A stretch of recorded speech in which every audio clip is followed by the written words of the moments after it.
Hey, so the question here is, should I be selling variations on Amazon? Which one is the variation that sells the most?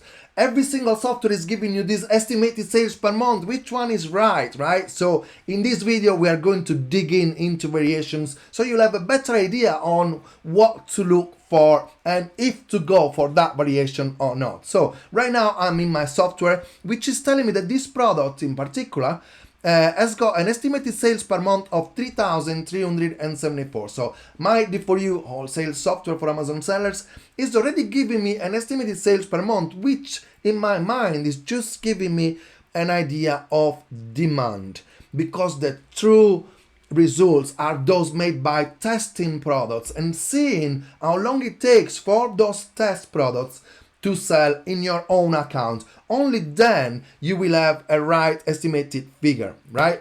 Because if a product sells 5 times in a day, you know that you can sell potentially 150 of those in a month. But what about with variations? So we are going to go and analyze this particular variation. So this ASIN ends with ANE4. So when I'm looking at Amazon right now, you can see also the different numbers that each software gives you. Jungle Scout is giving me a 5,620 estimated sales per month.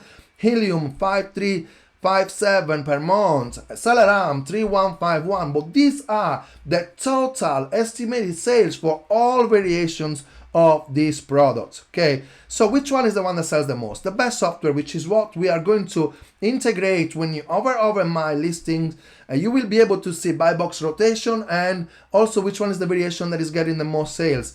And when you go into the variation tab on Keepa, which is the number one software for Amazon sellers, a must-have, you can click on ratings, highest to lowest, and you will see that this one, for example, it's getting 23% of the reviews. Now, this again is a very vague number because not everyone that is buying a product on Amazon will leave a review. Actually, I would say probably 1 out of 50 people.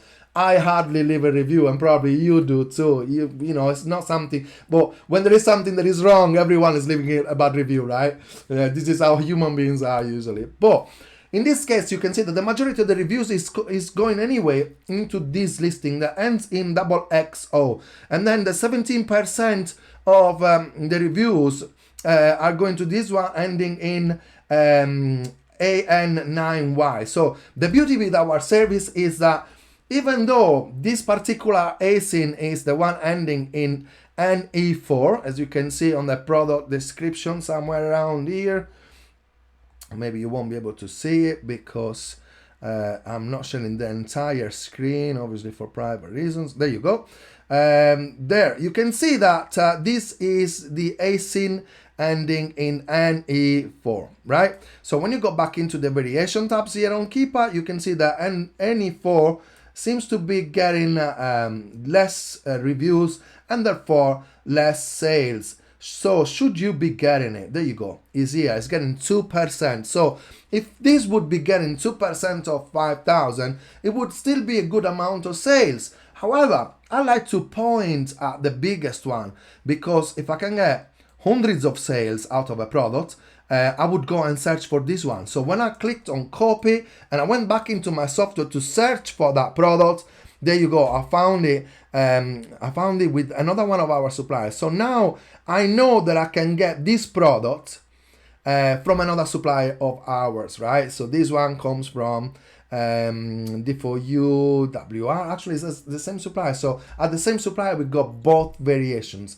So yeah, this is how you find, by clicking on variations on Keepa and putting the reviews highest to lowest, you'll understand straight away which one is the one that is getting the majority of the percentage of the reviews, and that will tell you which is the variation that sells the most on Amazon and the one that you would like to purchase. Now at this point, I probably will go and check for this one as well, because it's getting 17%, 13%, 8%, 7%, and maybe from the same supplier. I can then go and request for them to source me those products, so that now I've got all the highest selling variations on Amazon right there from the same supplier, because if they got one, they'd be able to get all the others ones as well. So always worth to request your supplier to source the products that you want, right? Because they might not know that on Amazon this is the one that is selling the most, right? So it's part of you Amazon seller, us Amazon sellers, to tell our suppliers what are our requirements. Okay, I hope this video helped you to understand if you can or if you should or not buy a product with variations. And if you need any help, just make sure to comment below help, and we can book a Zoom call so that I can introduce you how our D4U wholesale service works and how we are helping hundreds of Amazon sellers to resolve this kind of issues, to answer this kind of questions, and especially giving them all the products that they need right there in one silver platter, right straight from our software, where you can buy products at wholesale price at scale. Okay, I hope to see you soon. Bye bye.